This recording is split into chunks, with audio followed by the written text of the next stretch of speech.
Welcome to another deep dive. And today we're diving into some idioms and vocabulary that you've been wanting to explore. Oh, this will be fun. Yeah. And, it's funny how often we use these phrases without really thinking about where they come from or even, the deeper meanings behind them. Like, for instance, weather the storm. You Ugh. mentioned you've been feeling a bit overwhelmed with a project at work. Oh, yeah. Like you're a ship just battling a raging storm. Yeah. And that's exactly what this idiom captures, isn't it? It really is. And it's so fascinating how this idiom, links back to a time when sailing was incredibly dangerous. Like, those sailors had to be so resilient. Resourceful. Yeah, resourceful. And they had to be so focused on navigating through those really treacherous waters. Yeah, it really makes you appreciate the true meaning of resilience, doesn't it? Absolutely. And I love the example sentence, from one of your sources. Despite the economic downturn, the small business managed to weather the storm and come out stronger on the other side. That's a great example. It's a great reminder that even in the, toughest of times, we have the strength to persevere and even emerge stronger. Exactly. And, it's not just about surviving the storm. It's about using those challenges as opportunities to, learn and adapt and grow. Yeah. What stands out to you about this idiom? I think for me, it's the emphasis on patience and steady progress. It's not about finding a quick fix. It's about weathering those challenges and coming out on top. Kind of like how those sailors had to focus on keeping the ship afloat one wave at a I time. love that. That's a great way to put it. And it reminds me of another idiom you shared that I think speaks to this idea of strategy and preparedness. Ace up your sleeve. Ah, yes, that hidden advantage. I've always been so fascinated by card games Mm. and the element of surprise they bring. Well, this idiom has its roots in the world of poker, where having an ace hidden away could mean the difference between winning and losing. Oh, for sure. It's about having that secret weapon or strategy that you can reveal at the right moment to gain an advantage. Right. I like that. Like in that example from your source, despite her calm demeanor in the negotiation, Jane had an ace up her sleeve that clinched the deal for her company. That's a good one. She was prepared, strategic, and ready to make her move when the time was right. Exactly. It's a great reminder that sometimes a little bit of planning and strategic thinking can give you that extra edge. It's almost like having a secret superpower, wouldn't you say? Absolutely. It makes you think about what your own personal aces are. What are those hidden talents or strengths that you can leverage in different situations? I love that. That's a great question for our listeners to ponder. What do you think? What are your aces and how can you use them strategically? I like that. And, speaking of personal growth and development, Yeah. one of your sources mentioned this idea of taking things up a notch, which I think ties in nicely here. Yeah, definitely. Taking it up a notch is all about enhancing, improving, or intensifying something. It could be your skills, your efforts, even your enjoyment of something. Yeah. It's about pushing yourself to that next level. I like to think of it as those incremental steps on a ladder, each rung representing a higher level of achievement, like in that example from your source.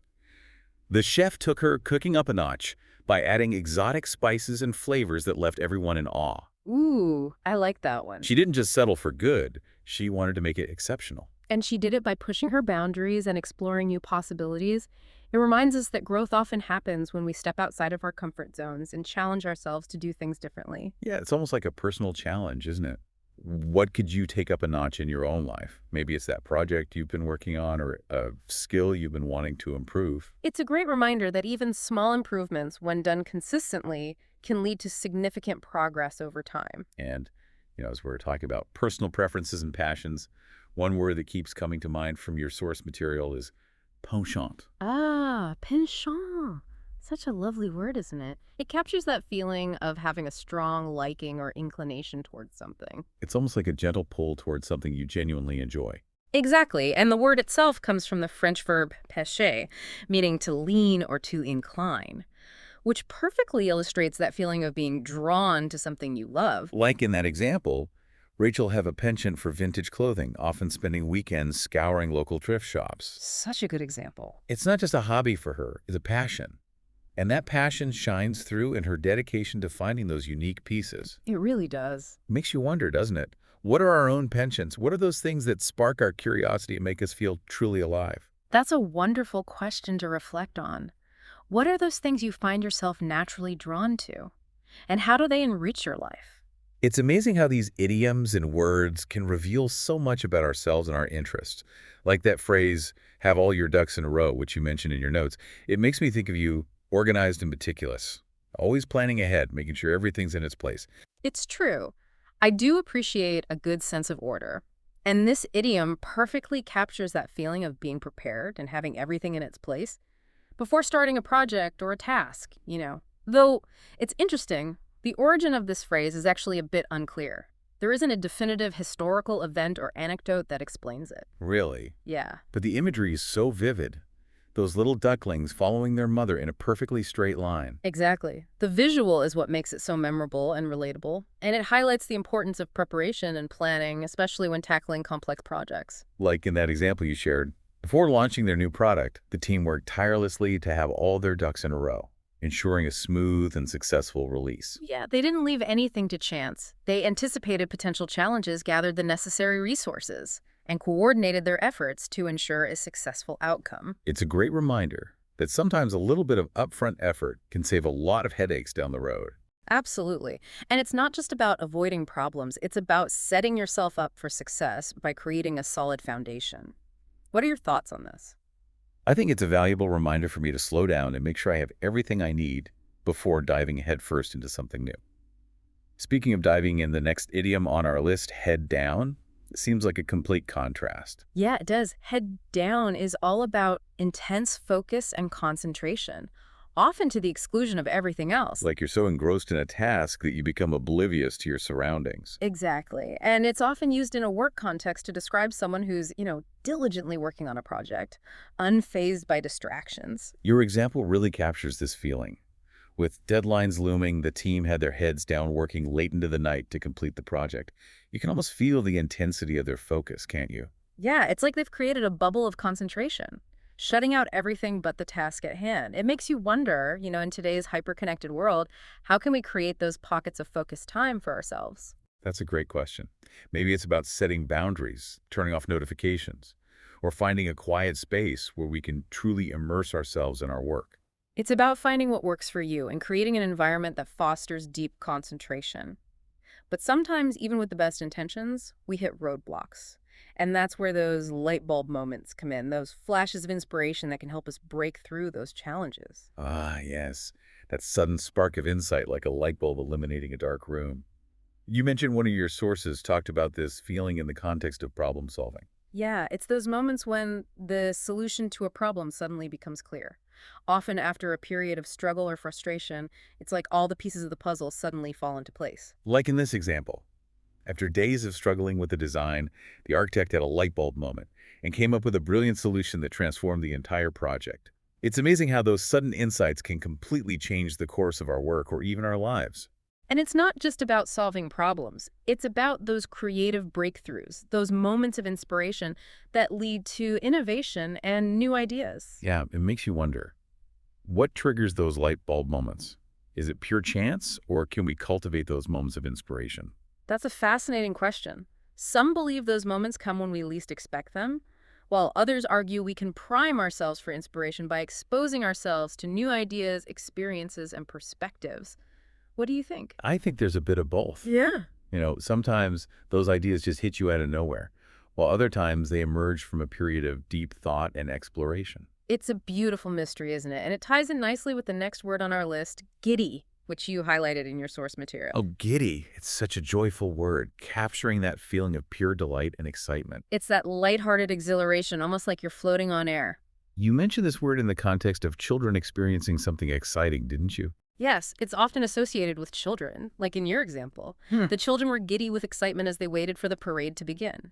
But it's not limited to children. We can all experience those moments of pure joy and anticipation no matter our age. Absolutely. It can be anything from a simple pleasure to a major life event. It's about embracing that childlike wonder and allowing ourselves to feel that pure, unadulterated joy. Exactly. And what's beautiful about this word is that it reminds us to find those moments of joy in the everyday, to appreciate the little things that bring us happiness. What are some things that make you feel giddy? Oh, so many things. Discovering a new book by my favorite author, exploring a new city, or even just spending time with loved ones. Those are the moments that make me feel truly giddy. Those are wonderful examples. It's about finding those things that light you up from the inside. and savoring those moments of pure joy. As much as we, love those moments of pure joy and excitement, it's Mhm. also important to recognize the value of slowing down and taking a break. Oh, absolutely. And that brings us to another word from your source material that I think resonates perfectly with this idea: downtime. Yes, downtime. Essential, isn't it? It's about giving ourselves permission to relax and recharge and just be without any pressure to be productive or anything. It's about prioritizing rest and rejuvenation, Hmm. recognizing that taking breaks actually allows us to return to our tasks with renewed energy and focus. I love that, this word gets straight to the point. It's downtime, plain and simple. Yeah. No need for fancy metaphors or elaborate explanations. Yeah, and what's great about downtime is that it can look different for everyone. It's about finding those activities that help you unwind and recharge. For some, it might be reading a book, going for a walk in nature, or spending time with loved ones. For others, it might be pursuing a hobby, listening to music, or simply taking a nap. Yeah, it's about finding what works for you and making it a priority. You mentioned an example in your notes about someone enjoying their downtime in a really relaxing way. I did. The example was, after a long week of work, Sarah decided to spend her weekend enjoying some much-needed downtime, catching up on her favorite TV shows and indulging in long walks in nature. Sounds so nice. It sounds like the perfect way to de-stress and recharge. And it highlights the importance of creating those pockets of time for ourselves where we can disconnect from the demands of daily life and simply enjoy the present moment. Exactly. It's about giving ourselves permission to simply be. But of course, there are times when we feel the pressure of, having a lot on our plate, as another one of your sources put it. Ah, yes, that feeling of being overwhelmed with responsibilities and tasks and commitments. It's like our to-do list is overflowing and we're constantly juggling multiple priorities. The imagery of having a lot on your plate is so vivid, isn't it? You can almost feel the weight of that overflowing plate and the pressure to keep everything from toppling over. It's a common experience for sure, especially in today's fast-paced world. You mentioned an example in your source material about someone feeling this way. I did. It was about John, who, with a demanding job, a young family, and a packed social calendar, felt like he had a lot on his plate and was struggling to find balance. Yeah. It's a reminder that it's okay to acknowledge when we're feeling overwhelmed and to seek support or strategies to help us manage those demands more effectively. Sometimes it's about learning to delegate, prioritize, or simply say no to things that aren't essential. Exactly. It's about finding ways to create more space and balance in our lives. And sometimes that space is what allows us to gain traction, which was another interesting phrase from your source material. Yes, gaining traction. It's about making progress moving forward and seeing those initial efforts start to pay off. It's like those moments when we finally feel like we're getting somewhere. I love how this idiom uses the imagery of a car's tires gripping the road, allowing it to accelerate forward. Yeah, it's a powerful metaphor for the importance of persistence, effort, and finding that solid footing that allows us to move forward with confidence. The example you shared illustrates this beautifully.